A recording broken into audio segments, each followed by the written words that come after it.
उन्होंने एक्सेप्ट भी कर लिया है कि ये हमने करवाया है।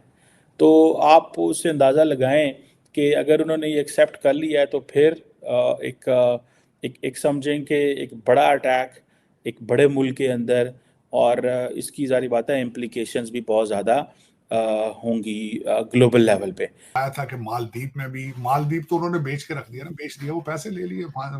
ये बड़ी बीमारी है, ये बहुत बड़ी बीमारी है। करप्शन हमें खाए जा रही है।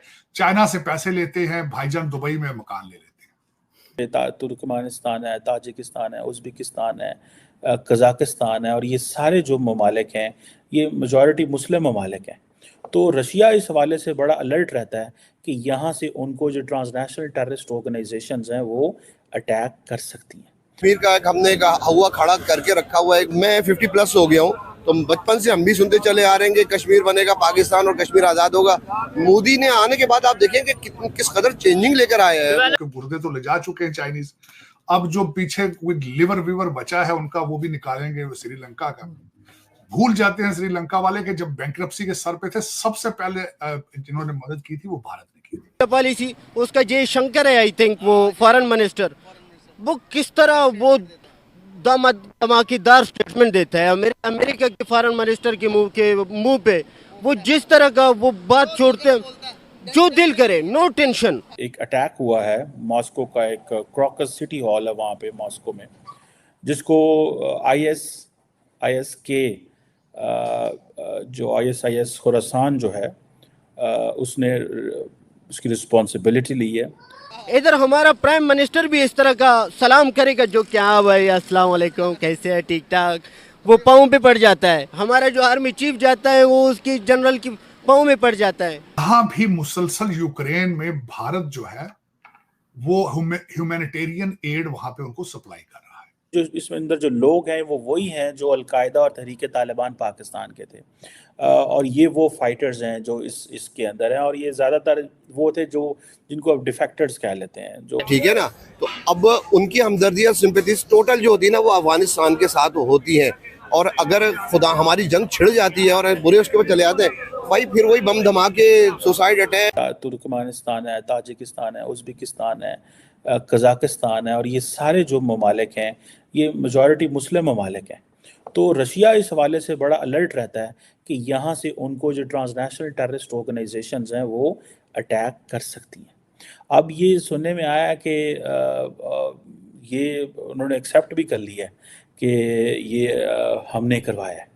तो आप उससे अंदाज़ा लगाएं कि अगर उन्होंने ये एक्सेप्ट कर लिया है तो फिर एक समझें कि एक बड़ा अटैक एक बड़े मुल्क के अंदर, और इसकी ज़ाहिर बात है इम्प्लीकेशंस भी बहुत ज़्यादा होंगी ग्लोबल लेवल पे। कैसे इसको चीज़ें आइंदा चलती हैं, मुस्तकबिल क्या बनता है, ये एक है, आपको पता है ये एक ट्रांसनेशनल सलाफ़ी जहादिस्ट ऑर्गेनाइजेशन है। इसको UN ने भी डेजिग्नेट किया हुआ है एज ए टेररिस्ट ऑर्गेनाइजेशन, और लेकिन इसका प्रॉब्लम ये है कि ये फेथ बेस्ड मिलिटेंट्स हैं, और जो फेथ बेस्ड मिलिटेंट्स होते हैं उनसे आप उनको कैसे डी रेडिकलाइज करना है। और जैसे मैंने आपको शुरू में बताया कि ये लोग these are the defectors of al Qaeda and Tehrik Taliban के। अगर अलकायदा ये छोड़ के और इस्लामिक स्टेट में आए हैं या TTP छोड़ के आए हैं, उसकी बहुत सारी मल्टीपल रीजंस होती हैं why they leave. Once a group leader is targeted and then there is a question of hierarchy, then who is going to be the next अमीर of the group। जैसे अफगानिस्तान के अंदर है ना, वहाँ तो हायरार्की बड़ी मजबूत है, पिछले 40-50 साल से वहाँ मौजूद हैं, और वहाँ पे उनको कोई इतना चैलेंज नहीं हुआ लेकिन अफगान तालिबान को। लेकिन ये जो दहशतगर्द जमातें हैं, एक वक्त में तो अफगान तालिबान भी दहशतगर्द थे, लेकिन बाद में उनको हटाना पड़ा।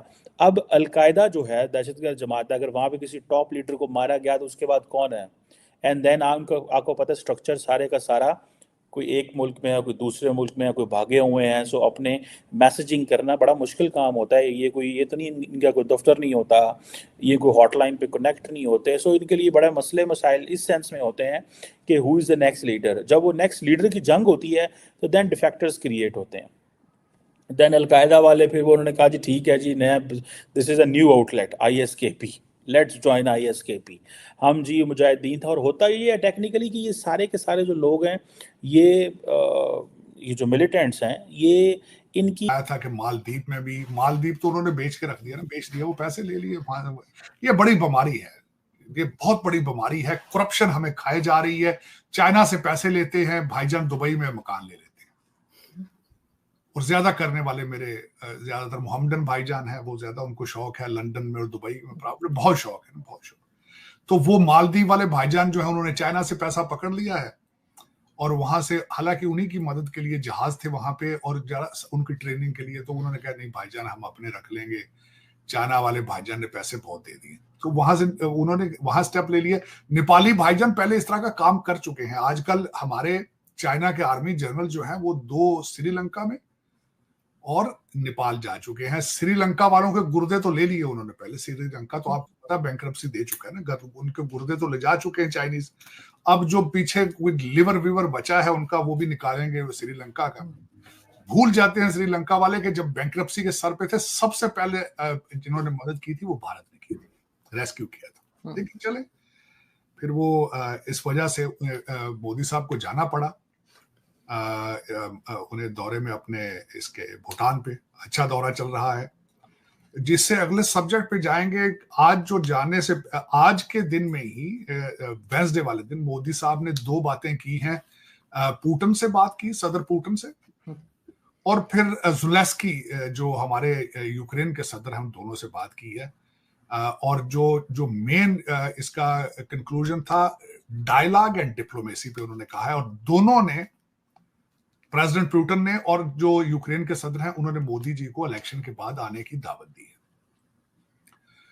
अब उसमें जिस तरह हम बात कर रहे थे कि आप ये स्टेटस कब एंजॉय करते हैं, to become a peace keeper या नेगोशिएटर या रीजनल पावर, तो आपको कुछ देना पड़ता है। ट्रेड है, कहते हैं ना, चुधराटें जो होती हैं, जब चौधरी बनना होता है तो कुछ पैसा लगाना होता है। अब जिस तरह मैंने आपको बताया कि भूटान गए हैं, वहां हॉस्पिटल दिया उन्होंने। इसी तरह बांग्लादेश गए, उनको पैकेज दिया था, इंटरेस्ट फ्री लोन, इंटरेस्ट दिया था। यहां भी मुसलसल यूक्रेन में भारत जो है वो ह्यूमैनिटेरियन एड वहां पे उनको सप्लाई कर रहा है।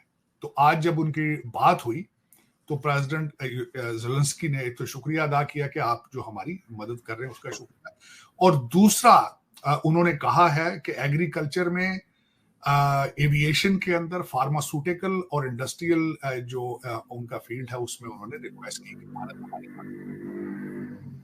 और दूसरा, इसमें स्विट्जरलैंड के अंदर जो एक पीस समिट हो रही है, इनाग्रल पीस समिट, उसके अंदर उनकी मुलाकातें भी होगी। लेकिन दोनों तरफ से जो इनविटेशन आई है, इनविटेशन ऐसे नहीं होती। जाहिर है जब वो आपके ऊपर उन्हें एतमाद होता है